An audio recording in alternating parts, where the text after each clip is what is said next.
It's time for another edition of Ask a Sports Dietitian, where each month I select a listener's question to answer in depth, just like I do every week for the team members in field on my private podcast. Claire asks, "Hi Gemma, there are so many questions I would love to ask you, but here's one.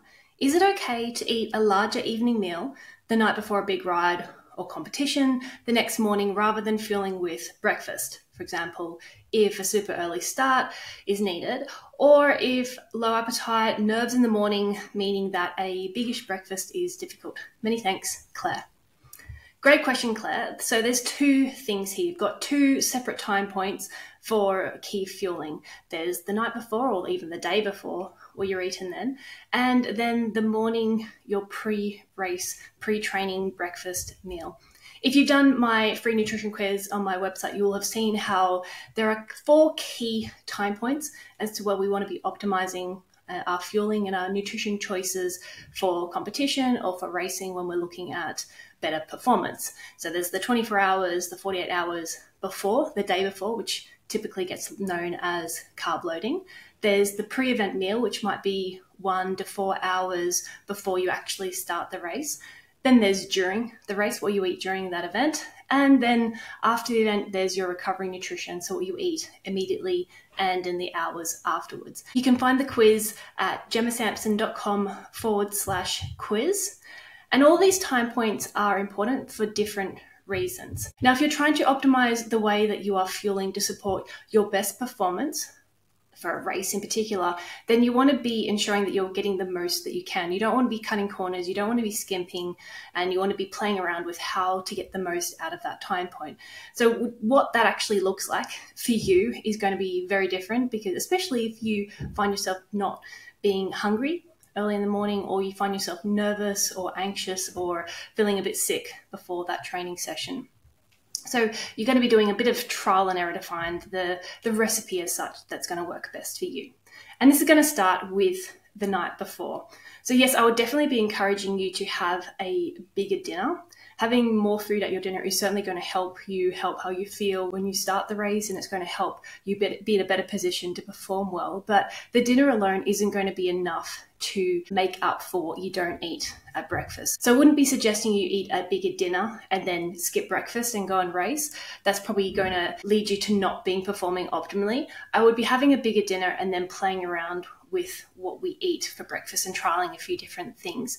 So if you're trying to carb load as well, just eating more at dinner alone isn't going to cut it. Typically when people need a carb load, they are going to have to eat an extra 200 grams of carbs over that entire day. And so we want to be spreading that out throughout the entire day, because that might be having to double or triple the size of your meal, which tends to be why a lot of people, if they've tried carb loading and had issues, is they go to bed feeling super full because they've eaten such a massive amount of food. And what you'll learn as you start using my field framework and manipulating your food intake around the training, depending on what the purpose of that training is that timing of nutrition plays a really key point. And what you eat in the morning might help the training that you do later in the day. Same thing as what you did last night for dinner can make or break how you feel this morning. If you didn't have enough carbs for dinner at the night before and you get up early, you don't eat, you're potentially going to be underperforming. You may not be getting the best out of that training session, and you may not be getting the best out of your racing either. So we do want to be optimizing each of these time points and playing around with different things to find what is the sweet spot for you. For context, my professional athletes before a key race or a really hard training session in the morning, they might be eating, or in the evening, they might be eating anywhere from say 120 to 180 grams of carbs net in a meal for my female athletes, whereas my male athletes, they might be eating 150 to 200 grams of carbs in per meal before training or before racing. Again, what this is made up of is going to be really unique to each person, depending on their preferences, what's normal for them. So is a bigger dinner enough? Not really, because while you're asleep, your body will be using up the liver glycogen stores to keep your blood sugar levels stable while you're a bit in bed. And part of what your pre-race, your pre-training breakfast, that meal you have immediately before you go out and train, is to top up those levels and prime you for that session you're about to do. So yes, you can go and race without having eaten in the morning, but I wouldn't recommend it.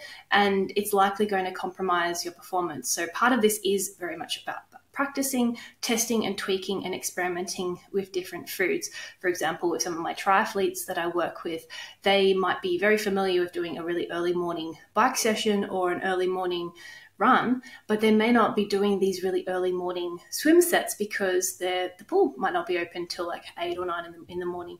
And then if your race starts at 6 in the morning, you need to be able to ensure that what you're eating for your pre-race, pre-training session also works for the type of exercise that you're going to do. So that's where it really does come down to practicing and testing the different things that you're doing in alignment for what you're about to do. So part of this is that practice, teaching your gut and your mind to eat and figure out what does and doesn't work for you. But it is very normal not to be hungry before you race and not to be hungry if you're getting up super, super early. And this is where it comes down to context and recognizing that certain foods for different environments or different situations in the day, race nutrition, training nutrition isn't everyday nutrition. I talk a lot about how we've got everyday nutrition, we've got training nutrition and race nutrition. They're related, but they're separate.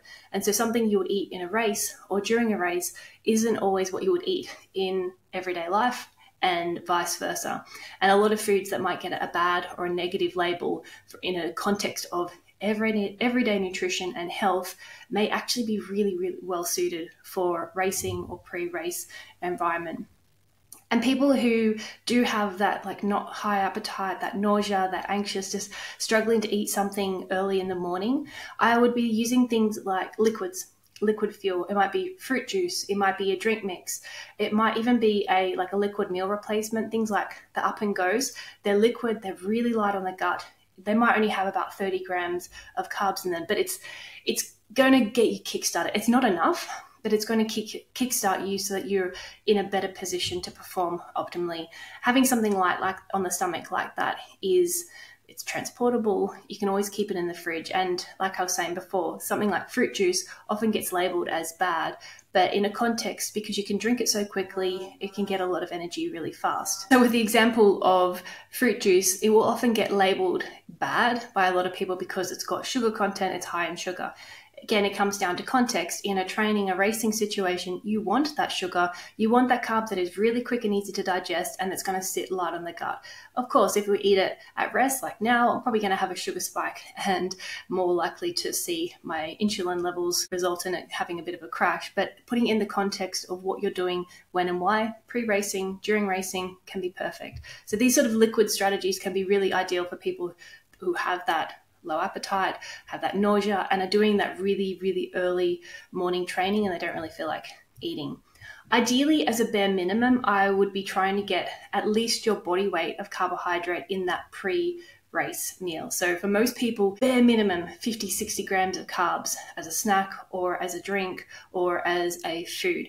As I said before, like the fruit juices, smoothies, like Up and Goes, even just your energy drink mix that you use normally during training, your carb mix. I would use things like Haribo, lollies, sweets from a real food perspective as we start going up. Again, it's thinking, how does this sit on the gut, testing it out and playing around with it. Haribo energy gels, the gummies, they're giving you quick fuel. But dried fruit, your body will digest it in just a very similar way. Some of those dried fruits will have more fiber in it. So for example, if you use dates over maybe dried mango or dried pawpaw, dried pineapple, like playing around with these foods to see, do you like it? How practical is it? A lot of them are very transportable. They're light. You can eat it quickly. You can eat it on the go, in the car, if you're traveling to a race. If we start then going up to foods that have more volume and more substance, I would be looking at a low fiber cereal. So something like rice bubbles or Cocoa Pops, maybe even cornflakes. You can then bump up the carb content by adding some honey onto it. Concentrated, very small, but you can then boost your carb intake in a way without having to eat more food. Something that's maybe a little bit more substance, I would then go for like a rice pudding. You can make it yourself, super easy, rice, milk, sugar. You can always add vanilla to it as well, or you can buy them pre-made in the supermarket in a lot of places. They're all foods that are really light and easy, but it really comes down to like that trial and error and experimenting to find what works for you. So the final tip that I do have for you is to practice this in training. Practice, practice, practice.